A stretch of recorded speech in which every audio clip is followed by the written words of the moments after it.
Hello students, तो चलिए आज हम लोग देखेंगे वेतन चैप्टर का हमारा एक्सरसाइज यानी कि जो बैक क्वेश्चन है उसका सेकंड नंबर क्वेश्चन का ब नंबर कंडीशन। और नंबर कंडीशन अपलोड हो चुका है, आप लोग वहाँ पे देख लीजिए। अगर कुछ डाउट होगा तो आप कमेंट कीजिए, पूछिए और अपना डाउट को क्लियर कीजिए। अभी हम लोग देखेंगे सेकंड नंबर क्वेश्चन। इसमें भी वही चीज़ है कि मकान किराया भत्ते की गणना हमें कैसे करना है।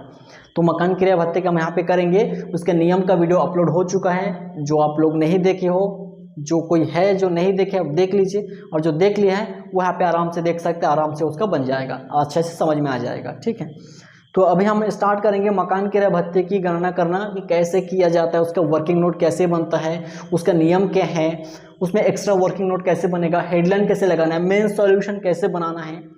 सब एक एक चीज़ को स्टेप बाय स्टेप आपको दिखाया जाएगा। अच्छे से देखिए, समझिए। समझ नहीं आता है कमेंट कीजिए, पूछिए, लेकिन डाउट को क्लियर रखिए अपना। ठीक है, तो चलिए हम बनाते हैं अभी और देखते हैं किस तरीके से उसका सॉल्यूशन बनता है। अभी हम लोग देखेंगे कि मकान किराया भत्ते की गणना किस तरीके से किया जाता है। उससे पहले आपको थोड़ा डिटेल आपको मैं बता देता हूँ कि मकान किराया भत्ते का मतलब क्या होता है, क्योंकि बहुत सारे लोग न्यू आए होंगे वीडियो में तो आपको समझ नहीं आएगा। उसके लिए आपको अलग सा वीडियो देखना पड़ेगा जो अपलोड है इसी चैनल में कि मकान किराया भत्ता क्या है, किस तरीके से गणना किया जाता है, उसका नियम क्या है, अपलोड है, वहाँ पे देख लीजिए।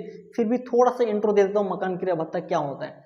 मकान किराया भत्ता क्या होता है, देखिए यहाँ पे कि एक कर्मचारी को जब वो घर में रहता है, कहाँ घर में रहता है वो, जब वो किसी कंपनी में काम करने के लिए जाता है, वहाँ पे जाके उसको किसी घर में रुकना पड़ता है, रहना पड़ता है रेंट में लेकर। तो जो रेंट वो चुकाता है, जो किराया वो देता है, उस किराया को चुकाने के लिए भी कंपनी की तरफ से वेतन के अलावा एक्स्ट्रा पैसा मिलता है, उसी को मकान किराया भत्ता कहलाता है। यानी कि एक तरीके से हम डायरेक्ट बोल सकते हैं कि कर्मचारी जो घर का किराया चुकाता है, उस घर के किराए को चुकाने के लिए उसके कंपनी के मालिक द्वारा उसको वेतन के अलावा एक्स्ट्रा पैसा दिया जाता है, उसी को बोलते हैं मकान किराया भत्ता। मालिक द्वारा जो वेतन के अलावा एक्स्ट्रा पैसा देते हैं कि घर का किराया वो चुका सके, तो ही हो जाएगा मकान किराया भत्ता। ठीक है, मकान किराया भत्ता यानी कि मकान का किराया चुकाने के लिए जो पैसा मिल रहा है कंपनी की तरफ से उस कर्मचारी को वेतन के अलावा एक्स्ट्रा, उसी को मकान किराया भत्ता कहलाते हैं। तो नाम से बहुत स्पष्ट आपको समझ में आ जाएगा। तो अभी हम लोग देखते हैं कि उसका हेडलाइन कैसे बनाते हैं, आगे का सॉल्यूशन धीरे धीरे कैसे करते हैं, वर्किंग नोट, सारा प्रोसेस, एक्स्ट्रा वर्किंग नोट कहाँ से कैसे कैसे बनाना है, कैलकुलेशन, सब एक एक करके स्टेप बाय स्टेप हम बनाते हैं। तो सबसे पहला हमारा हेडलाइन से स्टार्ट होगा। ठीक है, हेडलाइन कैसे डालना है। बहुत सारे लोग इसमें गलती करते हैं, लेकिन गलती नहीं करना है इसमें। तो हेडलाइन में सबसे पहले हम डालेंगे मकान किराया भत्ते की गणना, फिर कर निर्धारण वर्ष 2023-24 के लिए। हमारा न्यू जो कर निर्धारण वर्ष है 2023-24 है, तो 2023-24 आपको यहाँ पे लिखना है। अब हम देखेंगे हेडलाइन इस तरीके से डालना है। बहुत सारे लोग कंफ्यूज हो जाते हैं कि हेडलाइन किस तरीके से डालना है। देखो, क्वेश्चन में जिस चीज की गणना करने बोला जाएगा उसी चीज को लेकर हम हेडलाइन बनाएंगे। अब इसमें क्या दिक्कत वाली बात है। मकान किराया भत्ते की गणना करने बोला तो मकान किराया भत्ते की गणना, कर निर्धारण वर्ष 2023-24 के लिए। हर क्वेश्चन में यह चीज लिखना है कि कर निर्धारण वर्ष 2023-24 के लिए, हर क्वेश्चन का सॉल्यूशन में लिखना है उसको जब भी हम बनाएंगे। ठीक है, तो हेडलाइन तो हो गया। अब हम बनाएंगे मकान किराया भत्ता। देखिए, उसको यहाँ पे अपने को लिखना है मकान किराया भत्ता, उसको मकान किराया भत्ता। तो क्वेश्चन में क्या बोला जा रहा है कि मूल वेतन 30,000 रुपए मासिक उसको मिला है, उसके बाद महंगाई भत्ता मूल वेतन का 10%। ठीक है, सबसे पहला क्वेश्चन जो हमारा है सेकंड नंबर का ब नंबर है, और 154 नंबर पेज में आपका पेज नंबर जो है कि 150 के आसपास हो जाएगा, 150-52 के आसपास। तो दूसरा नंबर का एक्सरसाइज क्वेश्चन ब नंबर है दूसरा का, मूल वेतन 30,000 मासिक मिला है, महंगाई भत्ता मूल वेतन का 10%, और मकान किराया भत्ता मिला है 5,000। उसको मूल वेतन कितना मिला है, हर महीना 30 हजार रुपए मिलता है, और उसके साथ साथ महंगाई भत्ता मिलता है जो मूल वेतन का ही 10% है, पर वो सेवा की शर्त के अनुसार नहीं है। ठीक है, सेवा की शर्त के अनुसार नहीं है। उसके बाद मकान किराया भत्ता यानी कि जो कंपनी के मालिक द्वारा उसके घर का रेंट चुकाने के लिए जो पैसा दिया जाता है वेतन के अलावा एक्स्ट्रा, वो 5,000 है। मकान का किराया चुकाने के लिए जो भत्ते के रूप में पैसा मिल रहा है कंपनी की तरफ से कर्मचारी को जो दिया जा रहा है, यानी कि कर्मचारी को मिल रहा है, वो मकान किराया भत्ता कितना मिला है? 5,000 रुपये प्रति माह मासिक। करदाता द्वारा दिया गया वास्तविक किराया, जो करदाता है यानी कि जो कर्मचारी गया था वहाँ पे कंपनी में काम करने के लिए, वो है करदाता, ठीक है। वो करदाता जिस घर में रह रहे हैं उस घर का वास्तविक किराया कितना चुकाया है? 7,000 रुपये पर मंथ चुकाया है, मासिक 7,000 रुपये चुकाया है। और कंपनी की तरफ से कितना मिला? 5,000 भत्ता मिला। कितना? 5,000 कंपनी की तरफ से। चुकाया कितना? 7,000। जितना मिला उससे ज़्यादा यहाँ पे पेमेंट कर रहा है वो। कोई बात नहीं, हम तो बनाएंगे अपने नियम से। तो सबसे पहले देखो ये, अब यहाँ पे जो क्वेश्चन अभी मैं आपको पढ़ के सुनाया हूँ कि 30,000 वेतन मिला है, उसका 10% महंगाई भत्ता मिला है, मकान किराया भत्ता मिला है, वास्तविक किराया चुकाया है। अब इस सबको मिला जुला के हमें बनाना क्या है? मकान किराया भत्ता की गणना करना है। अब जो मकान किराया भत्ता होता है वो क्या होता है? आंशिक कर मुक्त होता है। कुछ हिस्से में कर लगता है तो कुछ हिस्से में कर नहीं लगता है, यही सिस्टम वाला था। तो कितने हिस्से में कर लगेगा? 5,000 तो मिला है। अब 5,000 मिला है, मासिक मिला है, तो 12 से गुना कर देंगे, कितना हो जाएगा ये? 60,000। 60,000 रुपये भत्ता मिला है, पर इसमें से कितना रुपए पर कर लगेगा, कितने रुपए पर कर नहीं लगेगा, यानी कि इसमें से कितना करोगे होगा, कितना कर मुक्त होगा, उसको गणना करना है। 60,000 मिला, इसमें से कितना कर मुक्त होगा और कितना करोगे होगा, उसी चीज की हमें गणना करना है। और यहाँ पे हमें लिखना है करोगे राशि को। तो उसको गणना करने के लिए जो हमारा वर्किंग नोट बनने वाला है वो कुछ इस तरीके से रहेगा।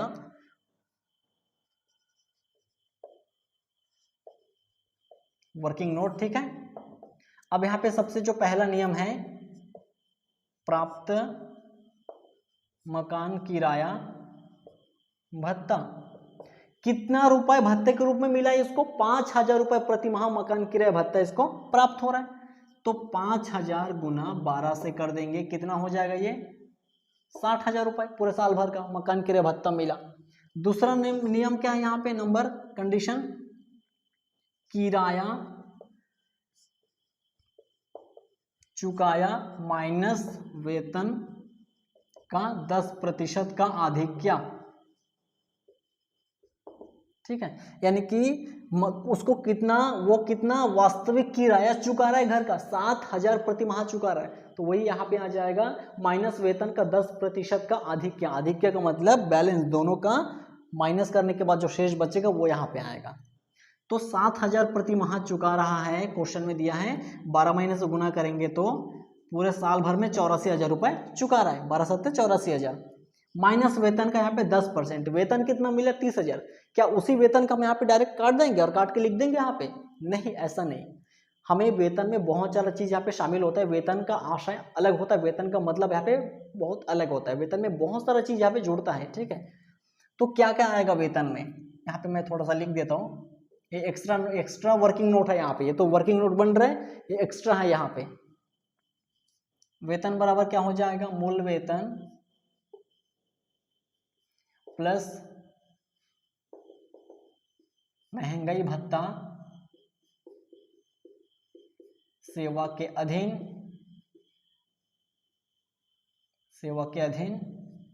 और क्या प्लस होगा? महंगाई वेतन प्लस परसेंट वाला कमीशन। ये 3-4 चीज है जो जुड़ के, जो एक साथ मिलके बनता है हमारा वेतन। उसी वेतन को हम यहाँ पे 10% काटते हैं, उसी वेतन का यूज हम यहाँ पे करते हैं।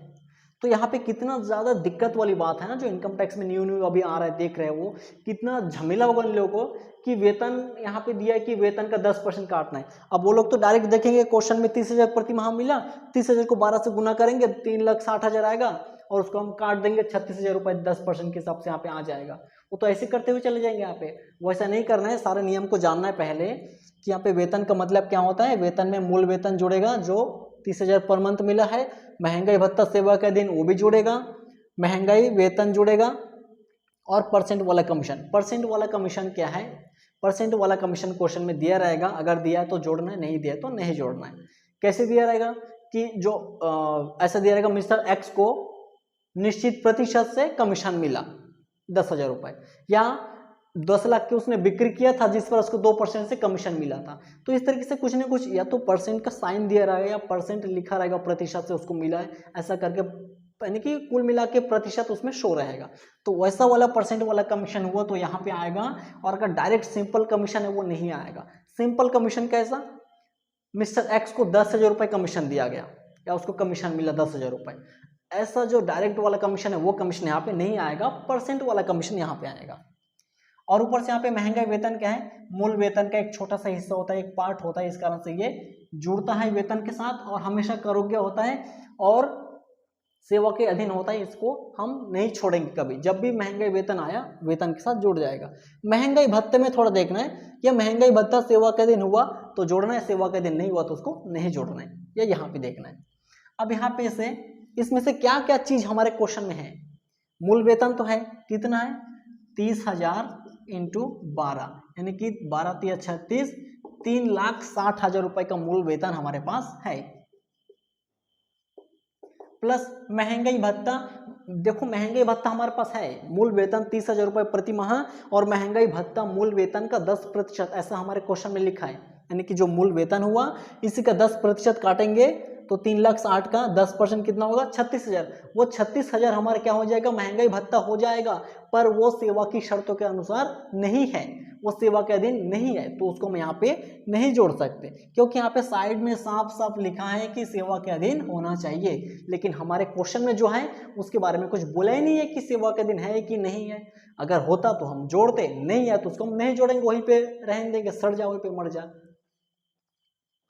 तो यहाँ पे महंगाई भत्ता नहीं आएगा, महंगाई भत्ता हो जाएगा नील, प्लस महंगाई वेतन। महंगाई वेतन भी हमारे क्वेश्चन में नहीं है, परसेंट वाला कमीशन भी हमारे क्वेश्चन में नहीं है, क्योंकि हमारे क्वेश्चन में कुछ ही गिना चुना चीज दिया है कि वेतन 30,000 प्रति माह मिला, मकान किराया भत्ता 5,000 प्रति माह मिला, मकान का किराया चुका है 7,000 प्रति माह, बस ये 3-4 चीज दिया है, इसके अलावा हमारे पास कुछ भी नहीं दिया है।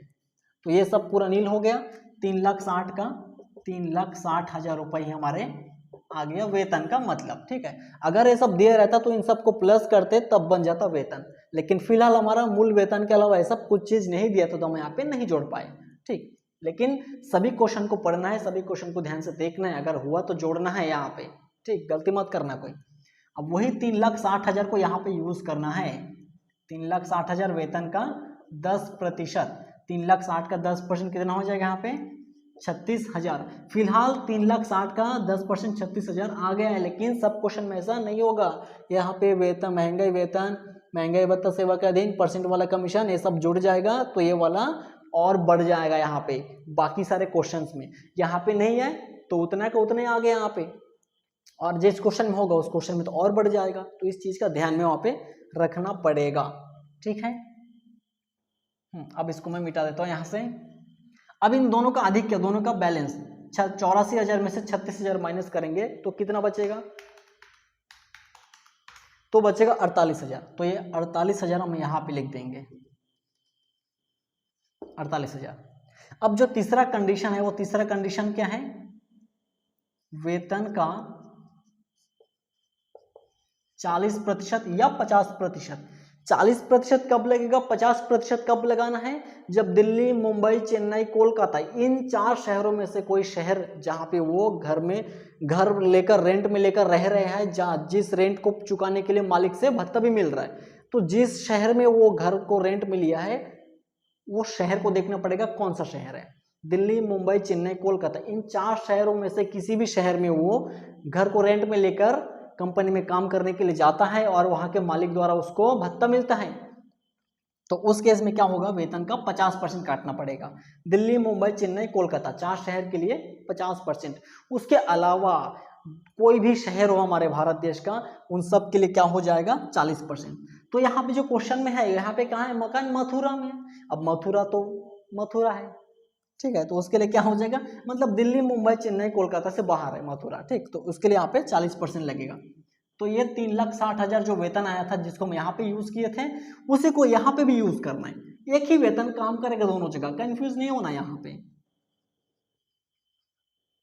3,60,000 का 40% यहाँ पे भी, 3,60,000 का अगर हम लोग 40% काटेंगे तो आएगा 1,44,000। ये 1,44,000 रुपये यहाँ पे आ गया है। ठीक, इतना समझ आया। ये जो वेतन हम लोग निकाले थे एक्स्ट्रा वर्किंग नोट से, वो वेतन यहाँ पे भी काम करेगा, वही वेतन यहाँ पे भी काम करेगा, दोनों जगह सेम। ठीक, इसमें कंफ्यूज नहीं होना है। अब यहाँ पे हमें आगे क्या करना है, मैं देखो इसको अगर किसी को स्क्रीनशॉट लेना है तो स्क्रीनशॉट ले लो, उसको भी मैं मिटाऊंगा। जल्दी से स्क्रीनशॉट ले लो। अब इसको मिटा रहा हूं मैं। अब करना क्या है आगे देखो। अब जो मैं 3 कंडीशन बोला था, जो 3 नियम बोला था, वो तो यहाँ पे हो गया, जो करना है हम कर दिए। अब आगे क्या करना है, आगे देखना पड़ेगा, इन तीनों में कंपेयर करना पड़ेगा, तीनों में तुलना करना पड़ेगा कि कौन सा कम है सबसे राशि। यहाँ पे 60,000 है, 48,000, 1,44,000, तीनों में कौन सा कम है, ये वाला राशि कम है, तो ये हो जाएगा कर मुक्त, ये हो जाएगा कर मुक्त, इतना छूट मिल जाएगा, कर मुक्त होगा। अब कर योग्य कितना होगा, अब मैं यहाँ पे एक सूत्र लिखता हूं उसके लिए, कर योग्य भत्ता बराबर, या कर योग्य भत्ता या कर योग्य राशि बराबर प्राप्त मकान किराया भत्ता माइनस कर मुक्त राशि, कर मुक्त राशि। इस सूत्र से आपका पूरा निकल जाएगा कि कितना कर मुक्त है, कितना कर योग्य है। कर मुक्त तो यहीं पे साबित हो गया, कर मुक्त कितना है, मिला कितना था, प्राप्त मकान किराया भत्ता 5,000 गुना 12, 60,000 मिला पूरे साल भर का। तो प्राप्त मकान किराया भत्ता, प्राप्त मकान किराया भत्ता कितना मिला था, ये 60,000 रुपए। ठीक है, आप यहां से भी ले सकते हो, या क्वेश्चन में भी दिया है कि 5,000 प्रति माह मिला है, तो 12 महीने का 60,000 रुपए, क्वेश्चन से भी ले सकते हैं, या हम खुद सॉल्यूशन बनाए यहां से भी हम ले सकते हैं। माइनस करमुक्त राशि, करमुक्त राशि कौन सा है, तीनों में जो कम हुआ था वही करमुक्त है। अब ये कम हो गया था 48,000 रुपए, तो यही हो जाएगा करमुक्त राशि 48,000। अगर हम इसको माइनस करेंगे तो आंसर क्या आएगा, 12,000 रुपए। ठीक है, ये 12,000 रुपए हमारा क्या हो जाएगा, कर योग्य मकान किराया भत्ता। ये कर योग्य मकान किराया भत्ता, इसको हमें कहां शो करना है, यहां पे मकान किराया भत्ता कितना है, 12,000, 12,000 रुपए मकान किराया भत्ता,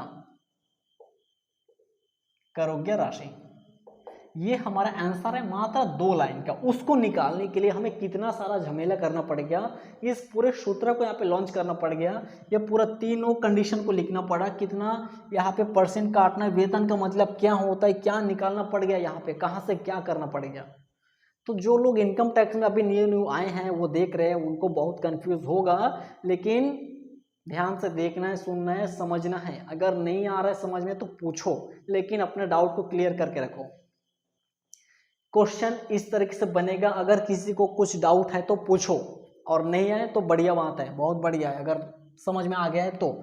ठीक है, कितना समझ आया वो भी बता देना, कि पूरा समझ में आया कि इतना समझ नहीं है, उतना समझ नहीं आया, और कहाँ समझ नहीं आया वो भी बता देना। ठीक है, कमेंट में। ये हमारा सेकंड नंबर क्वेश्चन का 1 नंबर कंडीशन था, सेकंड का 1 नंबर कंडीशन था एक्सरसाइज का, यानी कि हमारा बैक क्वेश्चन का। ठीक, वेतन चैप्टर का। अब इसके बाद हम लोग नेक्स्ट क्लास में देखेंगे स नंबर कंडीशन, इसी सेकंड नंबर क्वेश्चन का स नंबर कंडीशन। ठीक है, तो इस वीडियो में हम लोग यही तक देखेंगे। हो चुका है क्वेश्चन, किसी को कुछ डाउट है कोई भी कैलकुलेशन में तो कमेंट करो, नहीं है तो बढ़िया बात है। इसी के साथ हम लोग मिलेंगे स नंबर टॉपिक, यानी कि स number condition second number question का नेक्स्ट वीडियो में।